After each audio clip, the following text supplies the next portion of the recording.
Fala galera, tudo bem? Agora a gente vai falar sobre desvio relativo, desvio médio, variância e desvio padrão. São partes de medidas de dispersão, muito usado em estatística e também bastante cobrado nas provas do Enem. É uma parte de questões de estatística considerada questões médias. Por quê?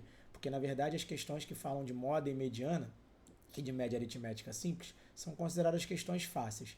Já as questões de desvios de variância e de desvio padrão são consideradas questões um pouco mais elaboradas, tem um cálculo um pouco mais específico.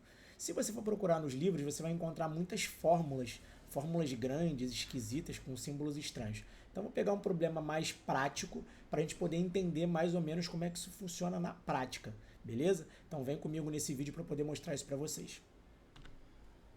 Bom, o problema fala o seguinte: eu tenho 5 lotes, lotes 1, 2, 3, 4, 5, e o número de peças defeituosas em cada lote. E aí ele me dá esse número de peças.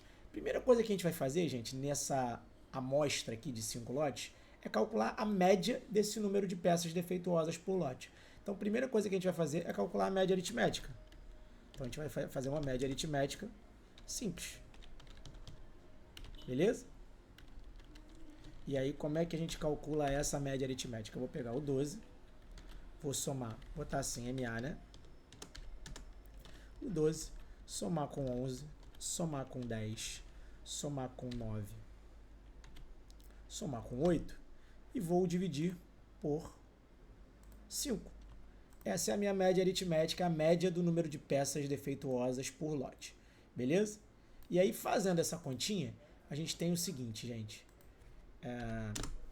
12 mais 11 dá 23, 33, 42 com 8 vai dar 50, dividido por 5 dá 10, beleza? Então eu tenho aí uma média de 10 peças defeituosas por lote.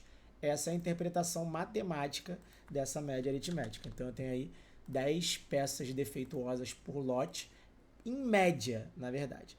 E aí, por que a gente fala isso, gente? Porque toda vez que a gente está falando de desvios, variância e desvio padrão, a gente está falando de medidas de dispersão, que são medidas que se afastam, que trabalham o afastamento em relação a essa média, que no caso é 10. E aí o que vai acontecer, gente? Cada lote tem o seu desvio relativo. Então, o que seria, vou escrever para vocês aqui, o que seria o meu desvio relativo. O desvio relativo, cada elemento, cada lote, no caso, vai ter o seu desvio relativo. É quanto cada elemento se afasta da média, para mais ou para menos, sem levar em consideração o sinal. Ou seja, se você for procurar nos livros, esse desvio relativo, ele é relativo a um determinado lote, nesse problema, e ele não leva em consideração os sinais, se é mais ou menos. Por isso a gente coloca um módulo. Mas a gente não vai trabalhar módulo para não complicar a cabeça de vocês. Então o que eu vou fazer aqui? Vou escrever para vocês. É quanto cada elemento da amostra se afasta da média. Beleza? Então o que seria... Eita, vou ter que escrever de novo. Desvio relativo. Vou botar aqui, é quanto cada elemento se afasta da média. E aí eu nem vou colocar em módulo para não confundir a cabeça de vocês, tá? Vou deixar assim. E aí como é que eu calculo, por exemplo, os desvios relativos de cada elemento? É só olhar quanto que cada um se afasta da média. Então, por exemplo, vou chamar de DR, tá? DR1. O que seria o DR1, gente?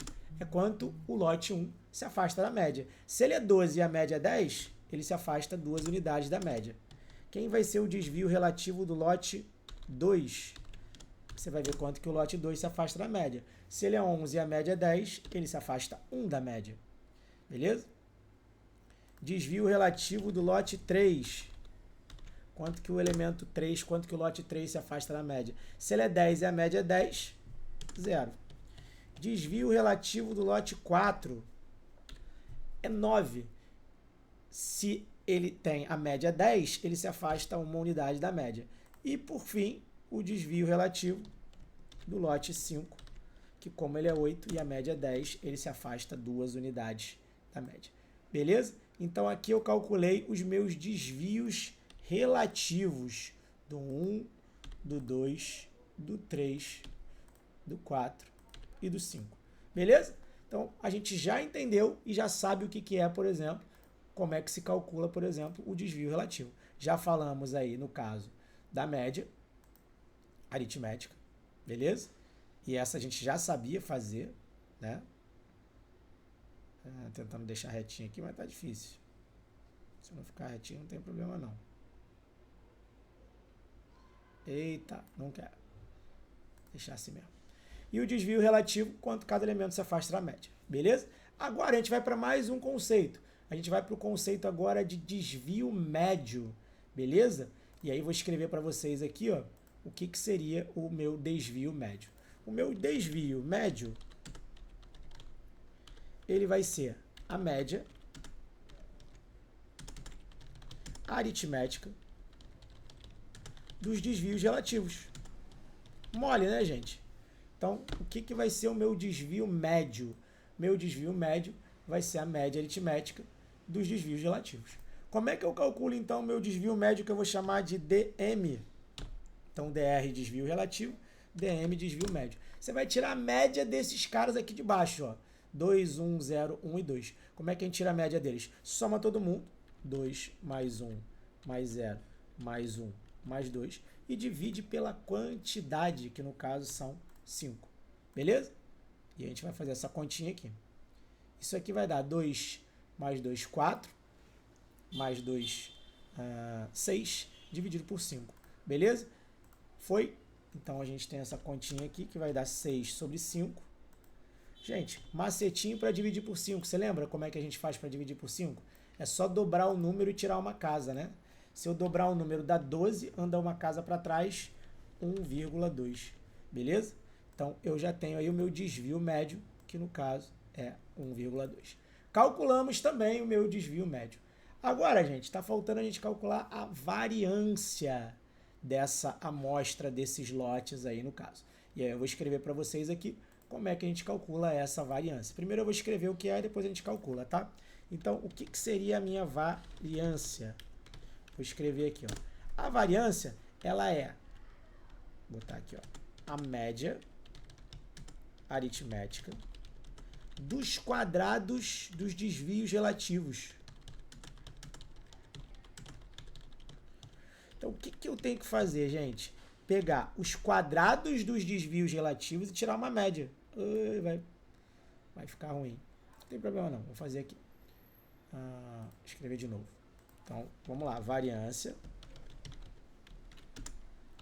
ela é a média aritmética dos quadrados dos desvios relativos. Beleza? Foi? Só chegar para cá, agora ficou bonitinho. E aí vamos calcular, gente, como é que é a média aritmética dos quadrados dos desvios relativos. Essa variância eu vou chamar de V, tá, gente? Vou botar VR, pode ser? Então, como é que eu calcularia essa minha variância, gente? Vou pegar os desvios relativos aqui e os quadrados deles, tá? Então, vai ser 2 ao quadrado, que aí eu vou somar com 1 ao quadrado, que eu vou somar com 0 ao quadrado, que eu vou somar com 1 ao quadrado e que eu vou somar com 2 ao quadrado de novo. Como a gente está tirando uma média, e aí a média desses 5 termos, é só pegar isso aqui e dividir por 5. Beleza? Então, como é que a gente vai calcular essa variância, gente? Essa variância vai ser 4, 5, 6 com 4, 10. 10 dividido por 5, gente. Então, essa variância vale 2. Beleza? Calculamos essa variância. Perfeito? Então, já aprendemos como se calcula a variância de uma amostra. Então, várias etapas aí no meu problema, né, gente? Primeiro a gente calcula a média aritmética, depois o desvio relativo, o desvio médio, que é a média dos desvios, e depois a variância. E por fim, agora, está faltando só a gente trabalhar o desvio padrão, beleza? Como é que a gente vai calcular o desvio padrão para poder fechar com chave de ouro todas essas definições aí?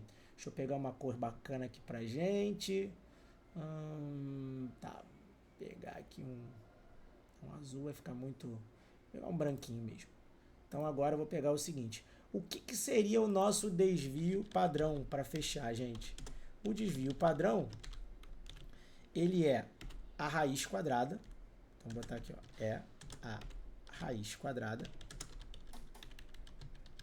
da variância. Olha que fácil, gente. Então, se você sabe calcular a variância, o desvio padrão é molezinha, beleza? O desvio padrão, ele vai ser a raiz quadrada, raiz quadrada da variância. Então, esse desvio padrão eu vou chamar de D com Pzinho aqui, ó. E aí ele vai ser a raiz quadrada. Deixa eu ver se ele vai aqui. Foi não? Foi, agora foi. Ele vai ser a raiz quadrada da tua variância. Beleza? Vou colocar aqui uma setinha para você entender que é uma raiz. Fica reto, pô. Não quer ficar reto, gente. Foi. Pronto. Raiz quadrada da variância. Ou seja, esse desvio padrão, nesse meu exemplo, ele vai ser a raiz quadrada de 2. E a gente sabe mais ou menos quanto é a raiz quadrada de 2, né, gente? No vestibular, a raiz de 2 e a raiz de 3 são importantes a gente saber. A raiz de 2 é 1,4 e a raiz de 3 é 1,7. Então, esse resultado, ele é aproximadamente 1,4. Beleza? Então, a gente acabou de calcular também quanto vale a nossa variância. Beleza? E aí, gente, você pode se perguntar o seguinte: Blink, mas para que servem, né, esses caras, né? Lembrando, gente, todos eles são medidas de dispersão que trabalham um afastamento em relação à média, beleza? Então, na verdade, o desvio padrão, você vai perceber o seguinte. Pensa comigo o seguinte: se todos os números de peças defeituosas fossem iguais a 10 e a média fosse 10, todos os desvios relativos seriam 0, desvio médio seria 0, a variância seria 0 e o desvio padrão seria 0. E aí você teria uma amostra muito homogênea, uma amostra muito regular. 10, 10, 10, 10, 10, 10. Ou seja, todos os lotes são muito homogêneos em relação à média se todos os números de peças defeituosas por lote fossem 10. Então, quanto mais próximo de 0 é o teu desvio padrão, provavelmente mais regular, mais homogênea fica sendo essa amostra, beleza? Então aqui a gente tem um desvio padrão que é de 1,4, então você não tem uma amostra que é tão homogênea assim, beleza? Então tanto a variância quanto o desvio padrão trabalham um afastamento em relação à média, beleza? Então aí a gente explicou como é que calcula cada um dos termos dados de acordo com esses dados numéricos. Espero que vocês tenham entendido, gente. Nos próximos vídeos a gente vai falar um pouquinho mais dessa variância, desse desvio padrão, com problemas, com exemplos e falando um pouquinho mais sobre essa regularidade ou não regularidade que o desvio padrão traz. Beleza? Espero que vocês tenham entendido aí, gente, e até o próximo vídeo.